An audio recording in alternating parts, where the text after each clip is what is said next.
আমরা এমনই নবীর উম্মত, সুবহানাল্লাহ, যে নবীর ফজিলতের কোনো শেষ নেই, যে নবীর ফজিলত, যে নবীর মর্যাদা আল্লাহ তাবারাক ওয়া তাআলা এত বর্ণনা করেছেন যে আজকে আমি বলে শেষ করতে পারবো না। অন্য অন্য কিছু নবীও খাহিশ করেছেন, তামান্না করেছেন যে আল্লাহ, আমি যদি নবী হয়ে না হয়ে যদি শেষ নবীর উম্মত করতেন আল্লাহ, তো আমার জন্য কত ভালো হইতো। সেই নবীর উম্মত আজকে আমরা এখানে বসে আছি। ভাই মুসলমান, তাহলে সেই নবী সাথে আমরাকে কি ব্যবহার করতে হবে? আল্লাহ রাসূল সাল্লাল্লাহু আলাইহি সাল্লাম একদিন ওমর রাদিয়াল্লাহু তাআলা আনহুর হাত ধরে আছেন, রাস্তা দিয়ে হাঁটছেন বা ধরে আছেন। ভালো করে শুনবেন নওজওয়ান, আপনারা বিশেষ করে শুনবেন। নবীজি উমরকে বলছেন, উমর তুমি আমাকে কতটুকু ভালোবাসো বাবা? নবীজি উমরকে বলছেন, ইসলামের দ্বিতীয় খলিফা যিনি হয়েছেন, বলছেন বাবা তুমি আমাকে কত ভালোবাসো? হযরত উমর রাদিয়াল্লাহু তাআলা আনহু কি বলেছেন জানেন? নবীজি আমি আমার ছেলে, আমার মেয়ে, আমার মা, আমার বাপ, জায়েদ মানে বাড়ি ঘর সম্পদ সব থেকে বেশি আপনাকে ভালোবাসি, শুধু আমার জান খান ছাড়া। মানে আমার জান খান বাদ দিয়ে আপনাকে সব সব জিনিস থেকে বেশি ভালোবাসি। তখন নবীজি বললেন কি, ওমর এখনো তুমি পূর্ণ মুসলমান হওনি, এখনো তুমি পূর্ণ ঈমান আমার পরে আনতে পারোনি।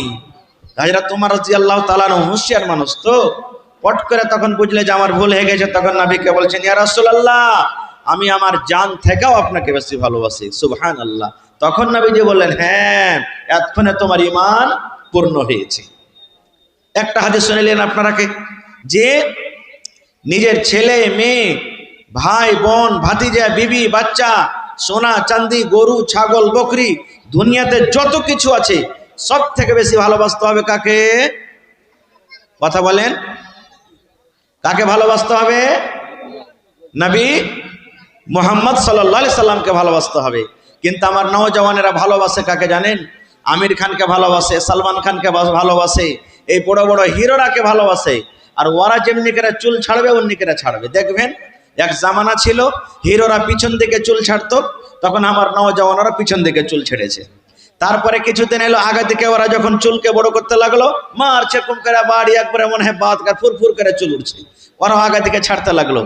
এখন এই করতে করতে করতে এক গালা চুল কাটা এসেছে ভাই, যে কানের ওপর থেকে 2-3 আঙ্গুল থেকে কাইটা কুইটা কবুতরের যে খোপ খান থেকে মাথাতেই যে গানে খালি রাখবে। একটা ছেলেকে জিজ্ঞাসা করছে, হারে ভাই এটা কোন কাইটিং? কইছে মাওলানা এটা হলো জুত্তা কাইটিং চুল, এটা বলে জুত্তা কাইটিং চুল। আল্লাহুস সামাদ। আমরা শেষ হয়ে গেছি। ভাই আমার, কেমন ভালোবাসতে হবে নবীকে, কি দিয়ে মহব্বত করতে হবে নবীকে। আহা হা হা, একজন মহিলা, একজন নারী হয়ে নবীকে কত ভালোবেসেছিলেন জানেন?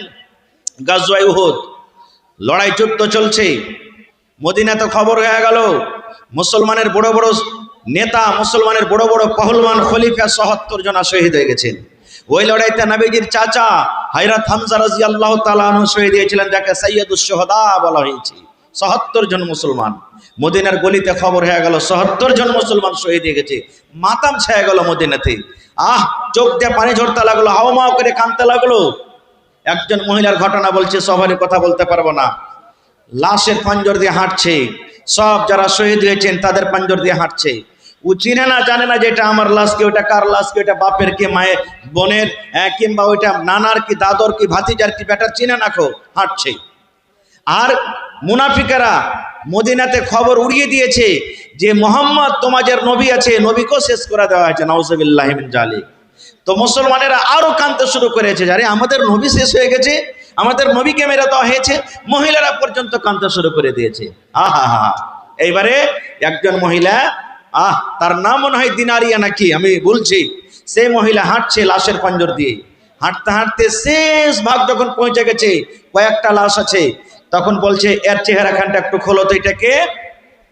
এবার মহিলা দেখছে তো ওইটা হলো ওর বাপ, ওই মহিলাটার বাপ শহীদ হয়ে গেছে।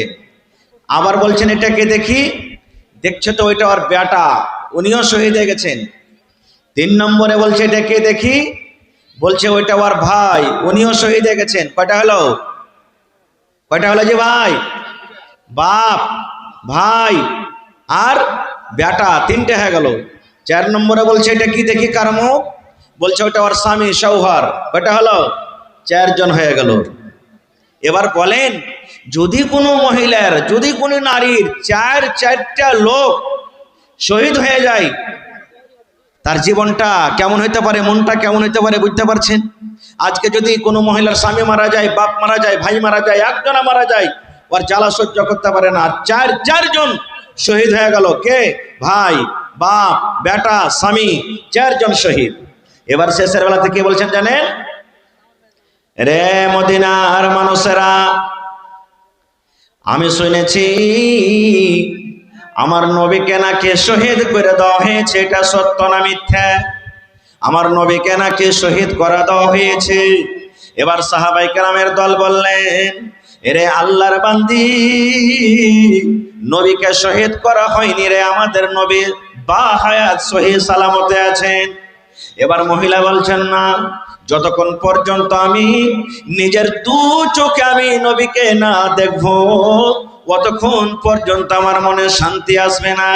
চলো চলো নবীর কাছে, তোমরা আমাকে নিয়ে চলো। এবার নবীজির কাছে নিয়ে গেলেন।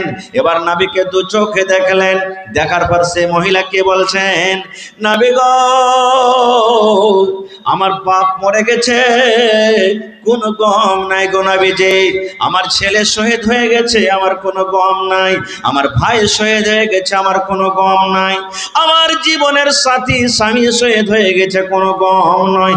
কিন্তু আপনি জীবিত আছেন, আপনি যে বেঁচে আছেন, আল্লাহ আপনাকে সহি সালামত রেখেছেন।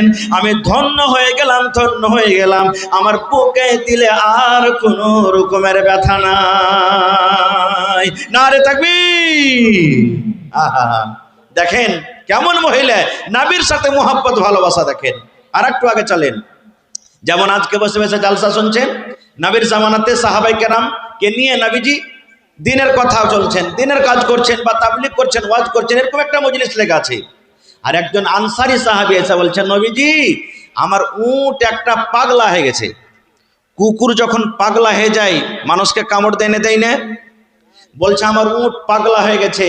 পাগলা বলতে আমার একটাই উট, ওকে নিয়ে আমি মাঠে কাম কাজ করি, কিন্তু উটটাকে কয়েকদিন থেকে ও ভালো করে খানা পিনাও খাই না, আর কাজও কে লিখতে পারি না খুব। তা আপনি কি করতে হবে, একটু চলেন তো। না হলে নবী সাহাবীরাকে বলছেন, চলো আমার সাথে, তোমরাও চলো। সব সাহাবীকে নিয়ে হাঁটতে লাগলেন। হাঁটতে হাঁটতে যখন দেখলে, বলছে কোথায় আছে? বলছে হুজুর দেখেন এই ঘরে বসে আছে, কিংবা এই জায়গাতে বসে আছে। নবীজি বললেন, তোমরা এখানে একটু দাঁড়াও, আমি যাচ্ছি। এবার ওই আনসারী সাহাবী বলছেন, জারমত, নবী গো, দয়া করে উটের পাঞ্জরা আপনি যায়েন না। কেন যায়েন না?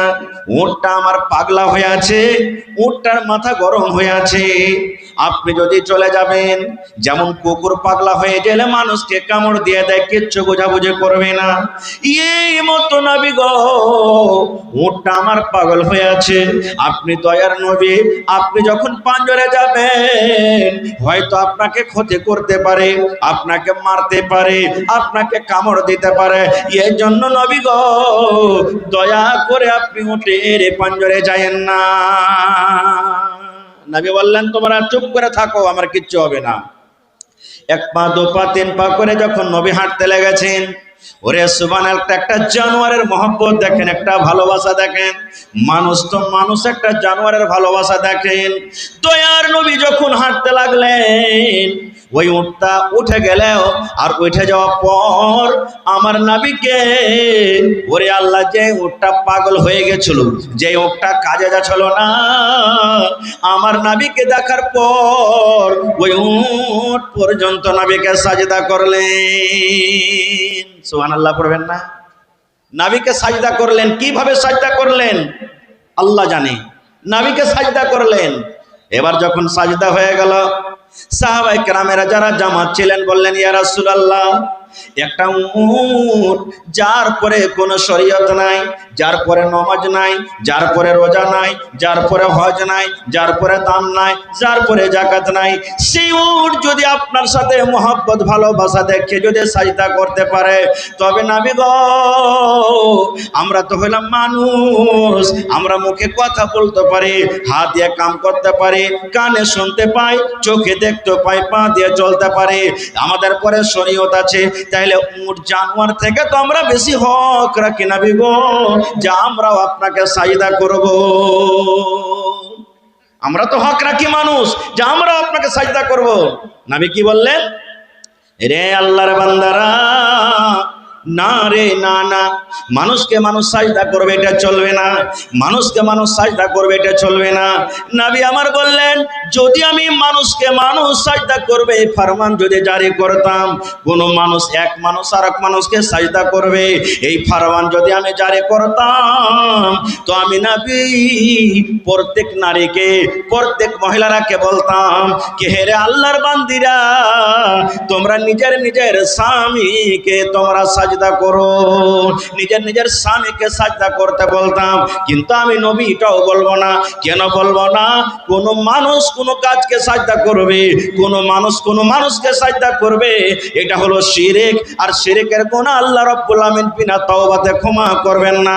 সাজদা একমাত্র আল্লাহর জন্য জায়েজ আছে, একমাত্র আল্লাহর জন্য সাজদা হবে। এই জন্য কোন মানুষকে সাজদা করা চলবে না। নারে তাকবীর। তাহলে দেখেন, একটা জানোয়ারের মহব্বতের কথা শুনে নিলেন। এখানে আর একটা কথা আপনাকে বলে দিই, এই যে নবীজি সুবহানাল্লাহ বললেন, যদি আমি কোনো মানুষকে সাজদা করার আদেশ করতাম, কাকে বলতাম? মহিলারাকে, যে তোমরা নিজের স্বামীকে সাজদা করো। তাহলে বোঝা গেল স্বামীর পাওয়ার কতটুক, স্বামীর ফজিলত কতটুক, স্বামীর মহব্বত ভালোবাসা কতটুক আল্লাহ দিয়েছেন, আল্লাহ রসুল দিয়েছেন।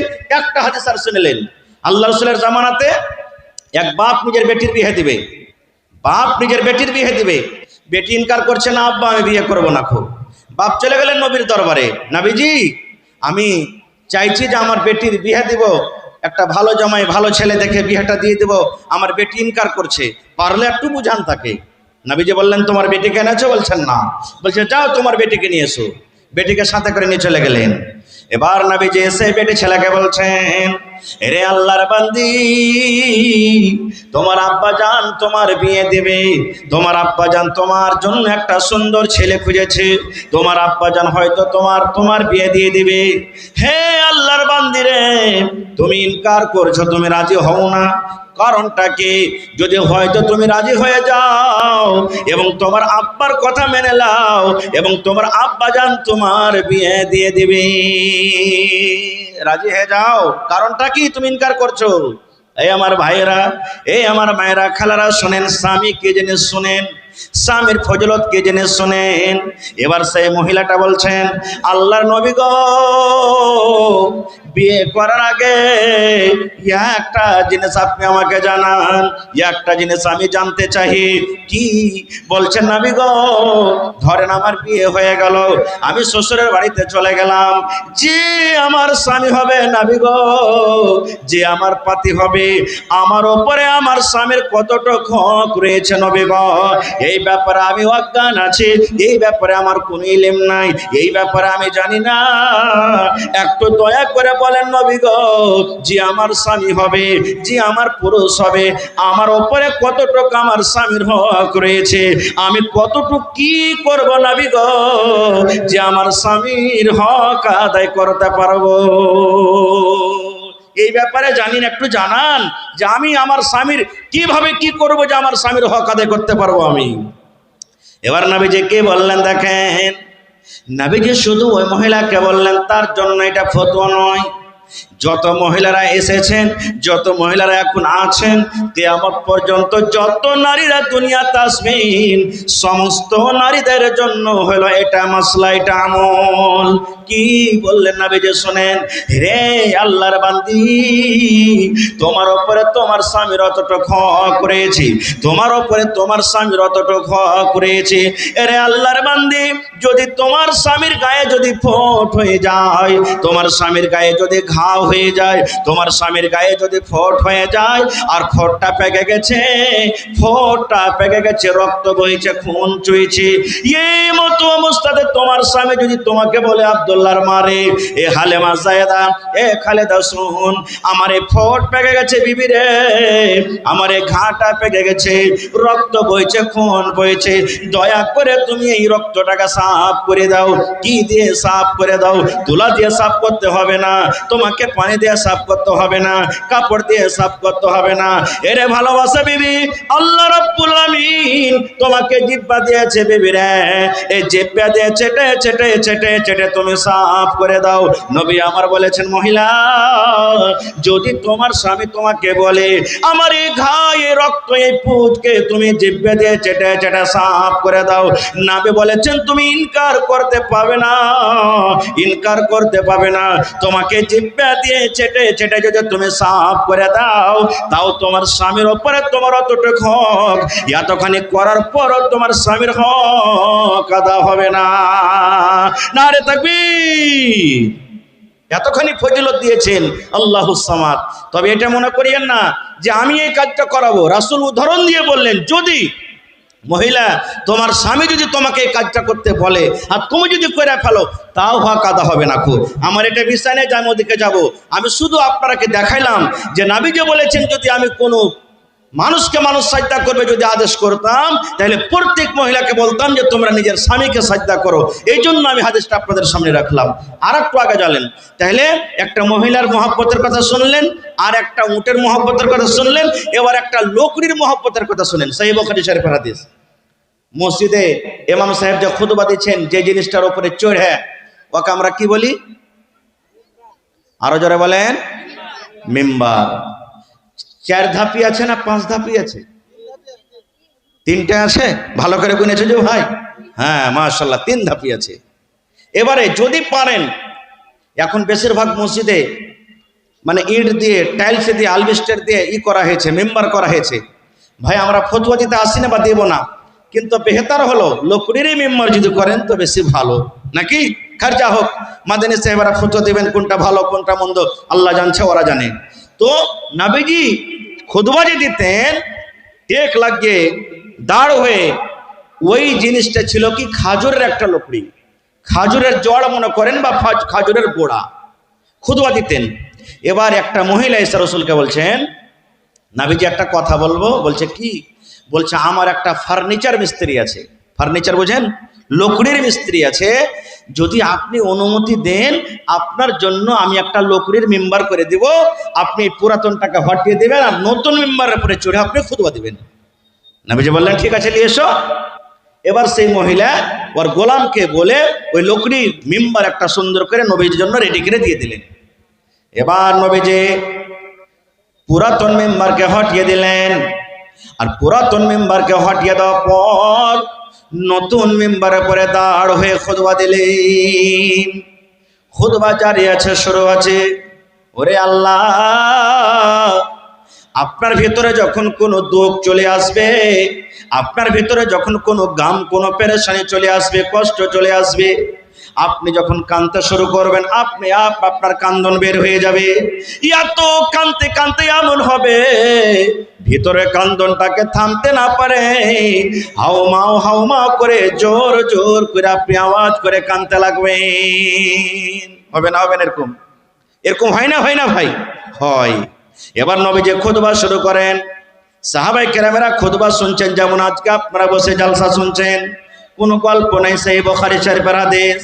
ওই পুরাতন মেম্বার, ওর ভিতরখানা এমন ফেটেছে বন্ধুরে, ওরে আল্লাহ, বাচ্চা যেমন চিলিয়ে চিলিয়ে চেঁচিয়ে চেঁচিয়ে কান্দে, বাচ্চার মতো শেষকি তুলে তুলে তুলে তুলে ওই পুরাতন মেম্বার কাঁদতে লাগলো।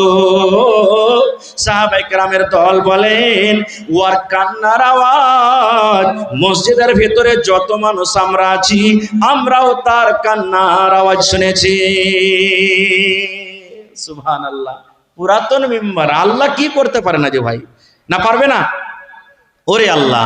এবার দেখেন মজার ঘটনা, এমন কাঁদতে লাগলো, নবীজি আমার মেম্বার থেকে নেমে গেলেন।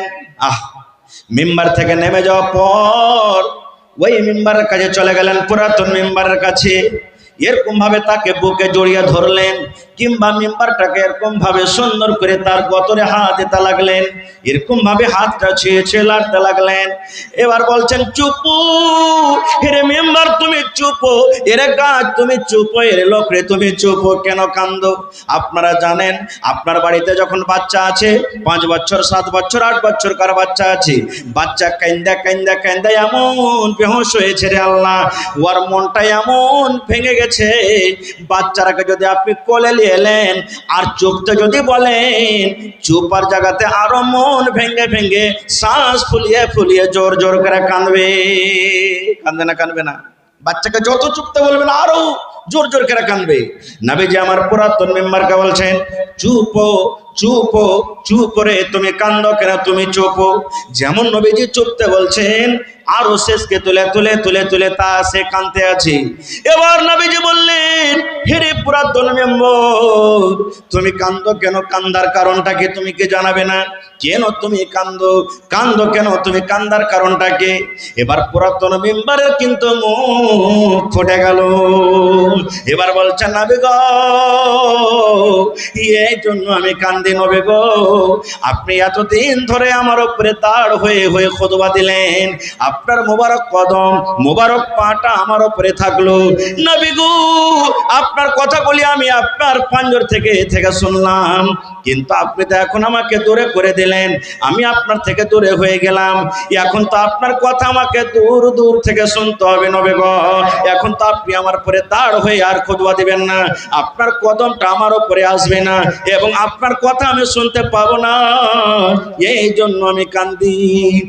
এই আমার নওজওয়ান ভাইরা, এ মায়েরা, খালারা, বুজুর্গরা শুনেন, পরে কি হলো আমি যাব না, বলার উদ্দেশ্যে বন্ধুরে, একটা পুরাতন মেম্বার, লোকের মেম্বার, যার জন্য জান্নাত নাই, যার জন্য জাহান্নাম নাই, যার কিয়ামতে হিসাব হবে না, যার পরে নামাজ নাই, যার পরে রোজা নাই, সেই যদি নবীর কথা শোনার জন্য, সেই যদি নবীর মহব্বত ভালোবাসা পাওয়ার জন্য এত জোর জোর করে চিলিয়ে চেঁচিয়ে কাঁদতে পারে, তাহলে হায়রে হতভাগা মুসলমান, আমরা হলাম নবীর উম্মত, আমাদের জন্য নামাজ আছে, আমাদের জন্য রোজা আছে, আমাদের জন্য হজ আছে, আমাদের কিয়ামতের দিন হিসাব হবে, জান্নাত আছে, জাহান্নাম আছে, তাহলে সেই নবীর সাথে আমরা কেন মহব্বত ভালোবাসা করতে পারলাম না? নারে তাকবীর! কেমন ভালোবাসা করছি আমি। আর একটা সাহাবীর মহব্বত ভালোবাসার কথা আপনাকে শোনাই। যখন নবীজি বেঈমান মুশরিকের যন্ত্রণাতে মক্কা ছেড়ে হিজরত করে মদিনাতে চলে গেলেন, রাস্তাতে যেতে যেতে সকাল হয়ে গেল, এবার মুশরিকরা চারিদিকে ছড়িয়ে গেল, এলান করে দিয়েছে যে নবী মুহাম্মদকে ধরে আনতে পারবে, জীবিত হোক কিংবা মৃত্যু, তাকে 100টা উট ইনাম দেওয়া হবে, এলান করে দিলে। এবার বেঈমান মুশরিকরা নবীকে ধরার জন্য এদিকে ওদিকে এদিকে ছড়িয়ে গেল। রাস্তাতে হাঁটতে হাঁটতে হযরত আবু বকর রাদিয়াল্লাহু তাআলা আনহু বলছেন, নবীজি একটা কথা বলবো। বলছে কি?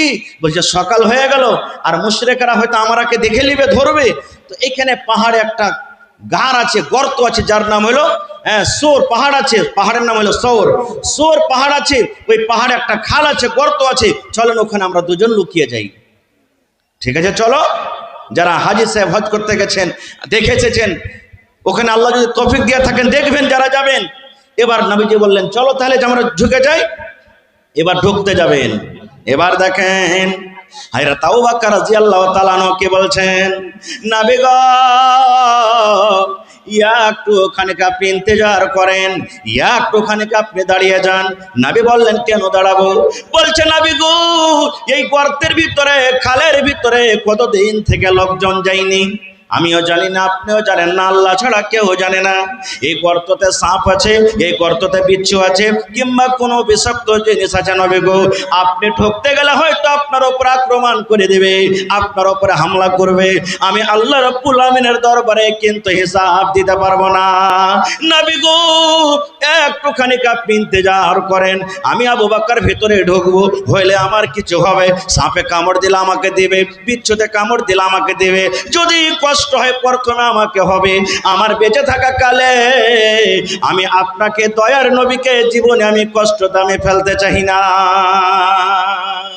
এবার হযরত আবু বকর রাদিয়াল্লাহু তাআলা ঢুকে গেলেন, সুন্দর করে গর্তকে সাফ করে দিলেন।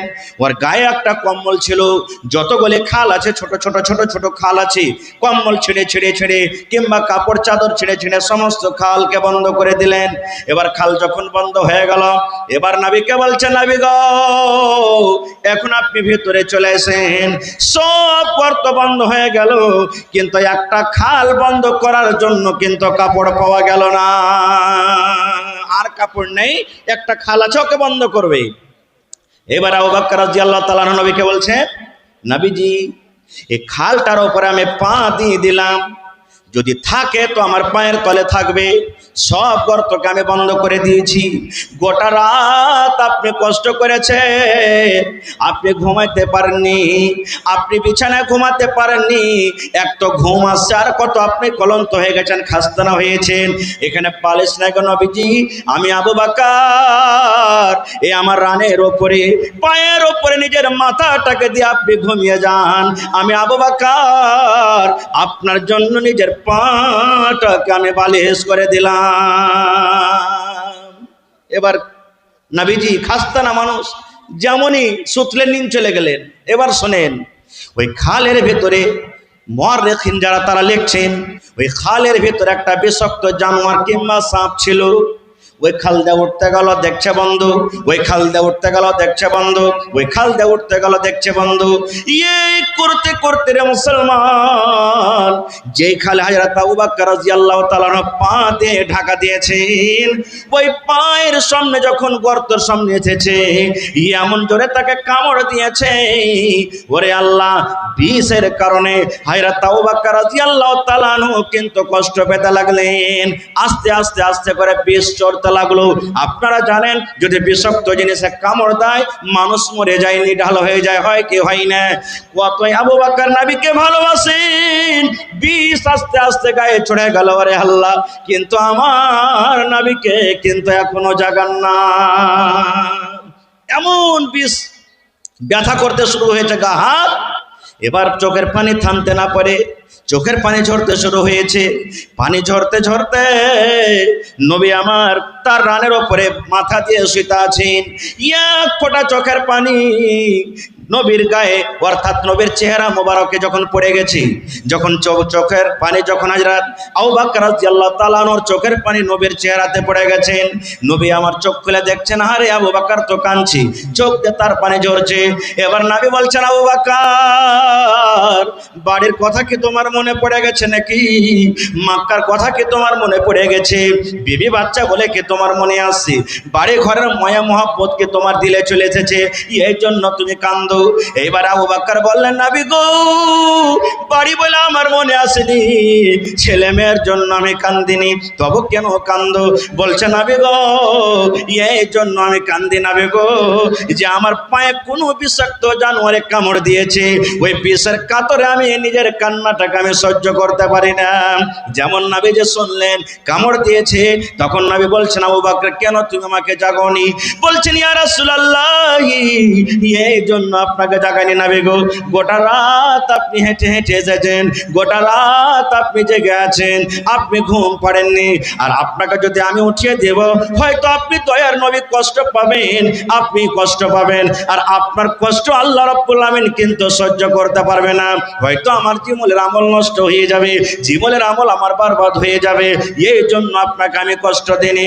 এইবারে মুসলমান নবীজি একটু থুথু নিলেন মুখ থেকে, আর নেওয়ার পর যেই জায়গাতে কামড় দিয়েছে লাগিয়ে দিলেন। যেমনই লাগিয়ে দেওয়া, এটা নবীর মুজিজা, সাথে সাথে সাথে সাথে সব কিন্তু ভালো হয়ে গেল। নারে তাকবীর! হয়নি, হবে না, হতে পারে না, আমার নবীর সাথে কারো তুলনা, হয়নি, হবে না, হতে পারে না, আমার নবীর সাথে কারো তুলনা। হায়রে তুলনা তো দূরের কথা, ছায়াও মিলে না, হয়নি, হবে না, হতে পারে না, আমার নবীর সাথে কারো তুলনা, হয়নি, হবে না, হতে পারে না, আমার নবীর সাথে কারো তুলনা।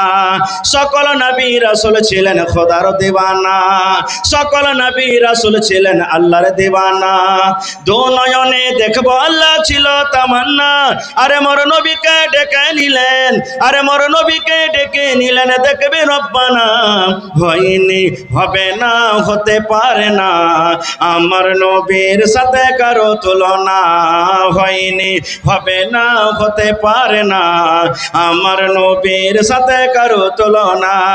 ইউসুফকে দেখে যারা আঙ্গুল কেটেছে, তারা কি আমার নবীর রূপ দেখেছে? ইউসুফকে দেখে যারা আঙ্গুল কেটেছে, তারা কি আমার নবীর রূপ দেখেছে?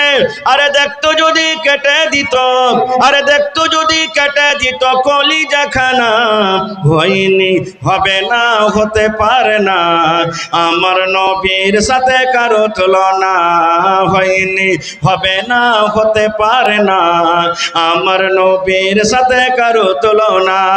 যার শানে আল্লাহ তাআলা করলেন ঘোষণা, খলকে আজিম আমার শাহে মদিনা। যার শানে আল্লাহ তাআলা করলেন ঘোষণা, খলকে আজিম আমার শাহে মদিনা। মুসলমানে নবী ছাড়া কিছুই মানে না, মুমিনি কোরআন ছাড়া কিছুই বুঝে না। হয়নি, হবে না, হতে পারে না, আমার নবীর সাথে কারো তুলনা। হয়নি, হবে না, হতে পারে না, আমার নবীর সাথে কারো তুলনা। নারে তাকবীর। আর একটা মহব্বতের কথা বলবো, ইচ্ছা ছিল ভাই 2-3 ঘন্টা আপনাদের সামনে বয়ান রাখবো, কিন্তু আমার পর আরো দুজন বক্তা আছেন, বিখ্যাত আলিম, তারা ওরাও শুনতে হবে। একটা হাদিস আর বলবো। আল্লাহ রাসূল সাল্লাল্লাহু আলাইহি ওয়াসাল্লাম একদিন সাহাবায়ে কেরামকে বললেন, হে আমার সাহাবীর দলেরা, তোমরা দান করো, সাদকা করো, যে যা পারবে বাড়ি থেকে নিয়ে এসো, দাও, দান করো। আজকে যেমন জালসা লাগানো হয়েছে, মাদ্রাসার জন্য আপনাদের কাছে কিছু চাহা যাবে, নবীজি বললেন দান করো। সাহাবায়ে কেরাম নিজে নিজের বাড়ি চলে গেলেন, যে পারলেন খাজর দিলেন, কেউ উট দিয়ে দিলেন, কেউ গরু দিয়ে দিলেন, কেউ ভেড়া দিলেন, কেউ সোনা দিলেন, কেউ চাঁদি দিলেন। সব সাহাবারা যে যা পারলেন দিলেন। দুটা সাহাবীর মাত্র কথা বলবো 2 মিনিটে। হায়রা তোমার ফারুক রাদিয়াল্লাহু তাআলা আনহু মজলিসে মজুদ, কি বলছেন? আল্লাহ যে আমি আবু বকরকে দান করে জীবনে কোনোদিন জিততে পারেনি। আবু বকর সারা জীবন আমলে আমার থেকে আগে আছে, কোনোদিন তাকে আমল করে যেতে পারেনি। আল্লাহ এখন আমাকে মাল দিয়েছে, আল্লাহ আমাকে দৌলত দিয়েছে। আবু বকর থেকে আমার কাছে টাকা বেশি আছে, আবু বকর থেকে আমার কাছে চাও বেশি আছে, আবু বকর থেকে আমার কাছে জানোয়ার বেশি আছে।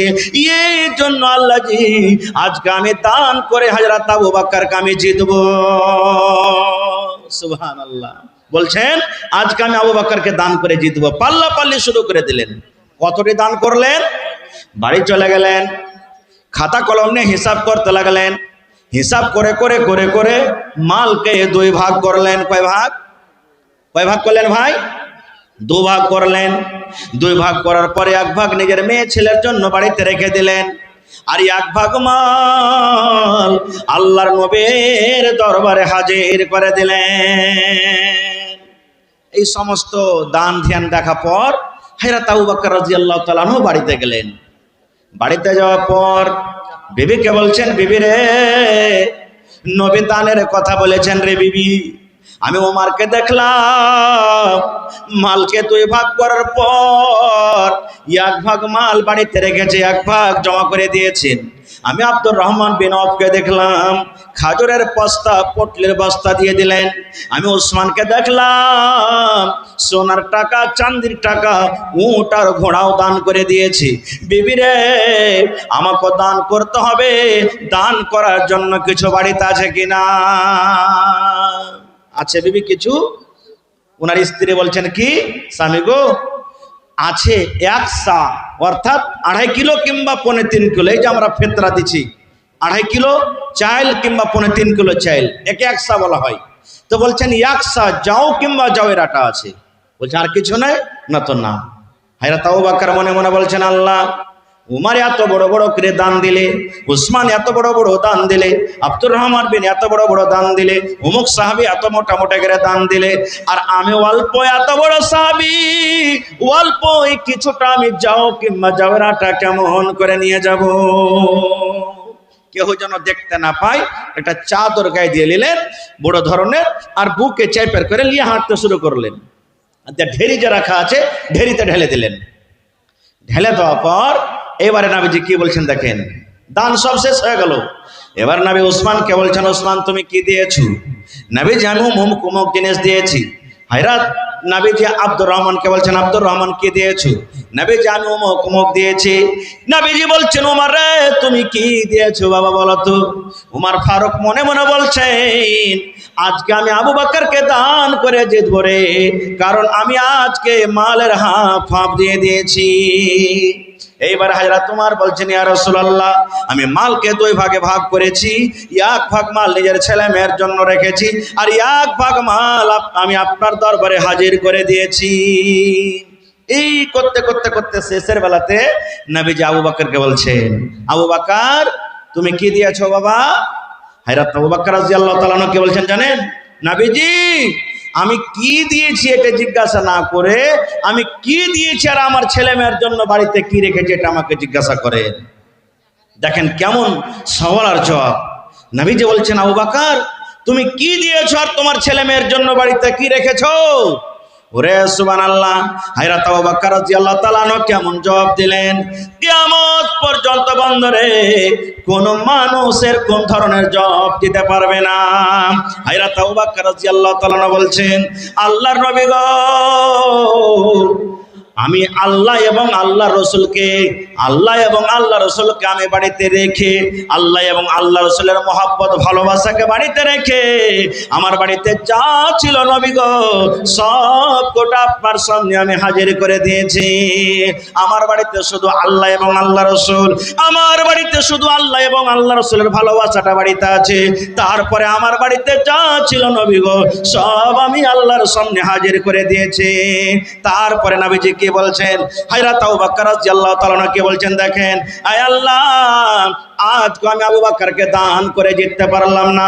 কেন দান করে জিততে পারলাম না? এই জন্য দান করে জিততে পারলাম না, আমি ওমর হাফ মাল দিয়েছি, হাফ বাড়িতে রেখেছি, অর্থাৎ হাফ আমি নিতে পেয়েছি, আর আবু বকরের বাড়িতে যা ছিল সব কোটা দিয়ে দিয়েছেন। এই জন্য আবু বকর আজকে পূর্ণ নিকে পেয়ে গেল।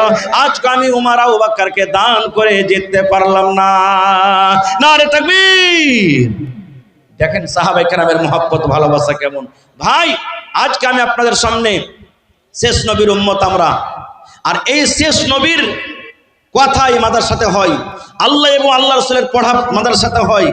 এই জন্য নবীকে কতটুকু ভালোবাসেন, নবীর সাথে কতটুকু মহব্বত আছেন, আজকে আপনাকে জানের কুরবানি করতে বলিনি, আজকে আপনাকে সময় আর মালের কুরবানি করতে বলছি। দেখি কোন এমন একটা লোক আছেন আজকের জালসাতে 50,000 টাকা দিয়ে নবী মুহাম্মদ সাল্লাল্লাহু আলাইহি সাল্লামের উম্মত এবং নবীর প্রতি মহব্বত ভালোবাসা দেখাতে পারবেন? এক কাঠা কেউ জমিন দান করতে পারবেন, 1 ডিসমিল কেউ জমিন দান করতে পারবেন, কিংবা 1 ডিসমিল 1 কাঠা জমিন বিক্রি করে যা টাকা লাগবে দিয়ে দিবেন। দেখি 10টা লোককে আমি দেখবো 10,000 20,000 10,000 20,000 করে, এবং 10টা লোককে দেখবো 5,000 5,000 5,000 করে, এবং কমিটির লোককে বলবো মহিলা পেন্ডালে চাদর দিয়ে দেন, আপনারা মা খালারকে পেন্ডালে চাদর দিয়ে দেন, আর মায়েরাকে খালারা দিদিরাকে বলবো আপনারা মন খুলে খুলে টাকা হোক, গয়না হোক, ছাগল হোক, চাদর হোক, কাঁসা হোক, পাকা হোক, যা পারবেন মন খুলে খুলে আপনারা চাদর দিয়ে পাঠাবেন। তালবোনা থেকে ঠিকাদার ফারুক আলম, জি তিনি 5,000 টাকা মাদার সাথে।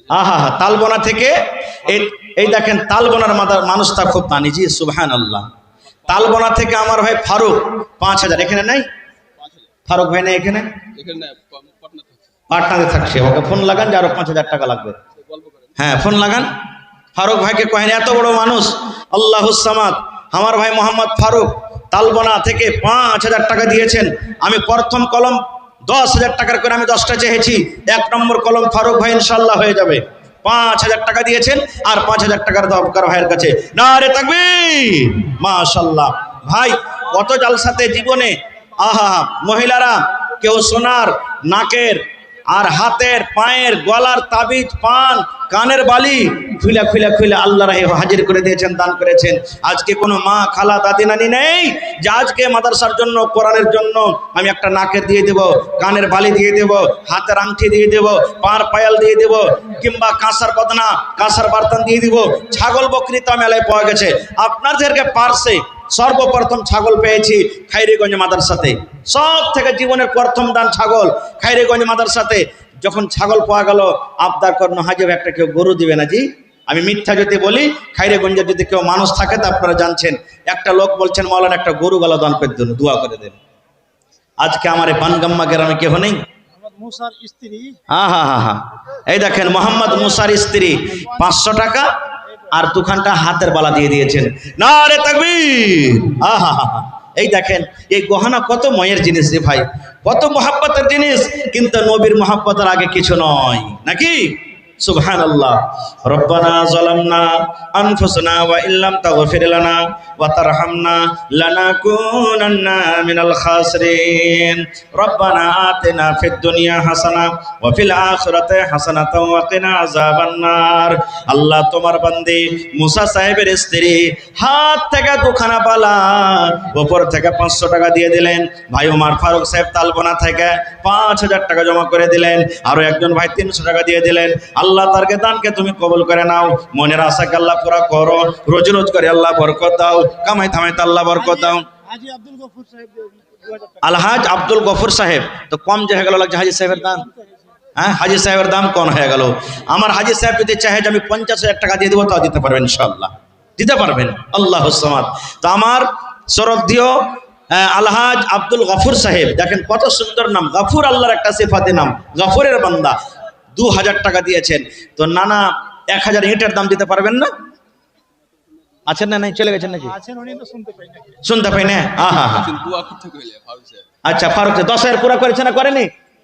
না 10,000 লিব, না দোয়া আধুরা আছে। 10,000 টাকা লিব, তাহলে তো দোয়া করবেন, দোয়া তো হয়নি। ইনি আমাদের সরপঞ্চ সাহেব। জি জি মাশাআল্লাহ।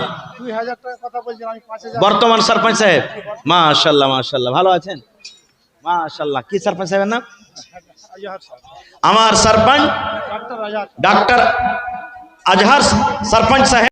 আর থাকব না ভাই এই দেশে, আর থাকব না বেধর্মেদের মতো, আমি এই জীবনকে রাখব না এই দেশে, আর থাকব না ভাই এই দেশে, আর থাকব না এ দেশের প্রথা খারা। 3000 টাকা। আহা ওরে সুবহানাল্লাহ। হ্যাঁ ওই ওয়ারি নামে মৃত্যু স্বামীর জন্য কোন মহিলা 3000, বেটি বাপের জন্য 2000, আর বেটি বাপের জন্য 2000, 5000 হলো। আর বহু দিলে শ্বশুরের জন্য 1000। ওরে আল্লাহ, তাহলে 3 আর 2 5 আর 1 6000 হয়ে গেল। সুবহানাল্লাহ, নারে তাকবীর। দয়াল আল্লাহ গো মাবুদ মাওলা গো, কত রঙের খেলা জানো। সুবহানাল্লাহ। আল্লাহ দেখো তোমার বান্দিরকে তামাশা, স্বামীর জন্য আল্লাহ তোমার একজন বান্দি 3000 টাকা জমা করে দিলেন। হায় রে ভালোবাসা বহু, শ্বশুরের জন্য 1000 দিয়ে দিলেন। আল্লাহ ভালোবাসা বেটি নিজের আব্বার জন্য আল্লাহ 2000 টাকা দিয়ে দিলেন। আল্লাহ জি 3 জনে মিলায় একটা লোকের নামে 6000 টাকা জমা করে দিলেন। 6 লক্ষ টাকা মনে করে তুমি কবুল করে নাও। আল্লাহ তার কবরে জান্নাতের বিছানা দিয়ে দাও। আল্লাহ তার কবরকে তুমি নূর দিয়ে মানমার করে দাও। আল্লাহ দানিরাকে দুনিয়াতে ভালো রাখো, যতদিন দুনিয়াতে বাঁচবে ইমানের হালাতে রাখো, নেককার করে রাখো। রব্বানা তাকাব্বাল মিন্না ইন্নাকা আনতাস সামিউল আলিম। আমিন সুম্মা আমিন। হায়াত বাকি, মোলাকাত বাকি। এই বিষয় নিয়ে আবার কোনোদিন আলোচনা করব। আল্লাহর কাছে দোয়া করি, হে আল্লাহ আমরা শেষ নবীর উম্মত মুহাম্মদ সাল্লাল্লাহু আলাইহি সাল্লামের সাথে মহব্বত ভালোবাসা করে আমরা নবীর তারিকা মতন জীবনটাকে কাটিয়ে যেন কিয়ামতের দিন জান্নাতুল ফিরদৌসে জায়গা পাই, তার আল্লাহ তুমি তৌফিক দাও। আল্লাহুম্মা আমিন। এবং সাথে সাথে আমার নাজিম ভাইকে ধন্যবাদ জানাই যে বাজার একবারে মেনটেন্সে যেটা খুব ভালো করেছে আর ভাই আলহামদুলিল্লাহ। এরকম বাজাতে যদি 2 ঘন্টার জায়গাতে 5 ঘন্টা যদি ওয়াজ করাই তো মনে হয় খাস্তাবো না। আল্লাহুস সামাদ। এবং আপনাকে দোয়া, আপনাকে দয়া, খুব মন দিয়ে আপনারা শুনলেন, বসলেন, এরকম বসে থাকেন, মজলিস ভাঙ্গেন না। আল্লাহ আপনাকে দুনিয়া আখিরাতে কামিয়াব করবে। আল্লাহুম্মা আমিন। বেটা 5000 হ্যাঁ, এখন যেতে ছিল আহা, এই দেখেন, মা দিলে আর বহু দিলে 1000, আর আবার ফের ওই যে মরেছে বেনামিতে তার বেটা ছেলে 5000 টাকা। সুবহানাল্লাহ। আল্লাহুস সামাদ। 11,000 টাকা হয়ে গেল। 11 লক্ষ টাকা মনে করে তুমি কবুল করে নাও। মনের আশা আল্লাহ পুরা করো। যতদিন দুনিয়াতে বাঁচবে ইমানের হালাতে রাখো, নেককার করে রাখো। 100 টাকা দেয়া গেল, 1000 টাকা মনে করে কবুল করো। মাশাআল্লাহ। আব্দুর রাজ্জাক মৃত্যু বাবার জন্য, আব্দুর রাজ্জাক মৃত্যু বাবার জন্য 1 কুইন্টাল মাকে লেখেলেন। আব্দুর রাজ্জাক মৃত্যু বাবার জন্য 1 কুইন্টাল মাকে লেখে দেখে। মাশাআল্লাহ, জাযাকাল্লাহ। এটা মহিলা না কোনঠে? আহা, এই দেখেন আমার ভাইরা সামনে থেকে আল্লাহ 10 200 করে আল্লাহ জি আবার চাদর ভর্তি করে দান এনেছে। আল্লাহ তারকে দানকে তুমি কবুল করে নাও। মনের আশাকে আল্লাহ পুরো করো। যতদিন দুনিয়াতে বাঁচবে ইমানের হালাতে রাখো, নেককার করে রাখো। আমিন সুম্মা আমিন। আসসালামু আলাইকুম ওয়া রাহমাতুল্লাহি ওয়া বারাকাতুহু। ওয়া আলাইকুম আসসালাম ওয়া রাহমাতুল্লাহি ওয়া বারাকাতুহু।